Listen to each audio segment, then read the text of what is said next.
ജീവിതശൈലി രോഗങ്ങളുള്ള ആളുകൾക്ക്, പ്രത്യേകിച്ച് പ്രമേഹമുള്ള ആളുകൾക്ക്, ഈ ഭക്ഷണ കാര്യത്തിൽ എപ്പോഴും കൺഫ്യൂഷൻ ആയിരിക്കും. ഏതാണ് നല്ലത്, ഏതാണ് ചീത്ത.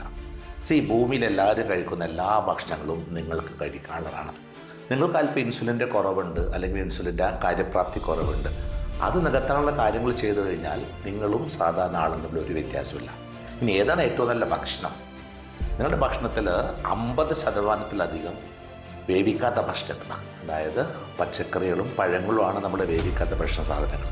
ആ പച്ചക്കറികളിൽ തന്നെ വേവിച്ച് കഴിക്കുന്ന സാധനങ്ങൾ വേവിച്ച് കഴിക്കുക, വേവിക്കാതെ കഴിക്കാൻ പറ്റാവുന്നവ വേവിക്കാതെ കഴിക്കുക. അതിൻ്റെ ഗുണം ചൂടുകറിയാൽ നശിച്ചു പോകുന്ന സാധനങ്ങളായ ആൻറ്റി ഓക്സിഡൻസും വൈറ്റമിൻസ് സാധനങ്ങളെല്ലാം, ഇതെല്ലാം ഏറ്റവും കൂടുതലുള്ളത് വേവിക്കാത്ത പച്ചക്കറികളിലും പഴങ്ങളിലുമാണ്.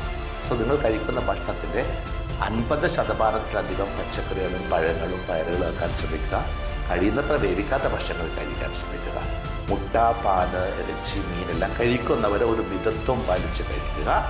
ഒപ്പം അരി, കിഴങ്ങ്, ഗോതമ്പ് അവർക്കത് പൊരിച്ചതെല്ലാം മാക്സിമം കുറക്കുക. വേവിക്കാത്ത ഭക്ഷണങ്ങളുടെ അളവ് കൂടുന്തോറും നമ്മുടെ അകത്തെ മൈക്രോന്യൂട്രിയൻസ്, നമ്മുടെ ചെറുപ്പവും ചെറുചെറുപ്പവും സൗന്ദര്യവും നിലനിർത്തുന്ന മൈക്രോന്യൂട്രിയൻസ് ധാരാളമായിട്ട് അടങ്ങിയിട്ടുള്ള വെജിറ്റബിൾസ്, പച്ചക്കറികൾ, പഴങ്ങൾ ഇത് ഭക്ഷണത്തിൽ മാക്സിമം കൂട്ടാൻ ശ്രമിക്കുക.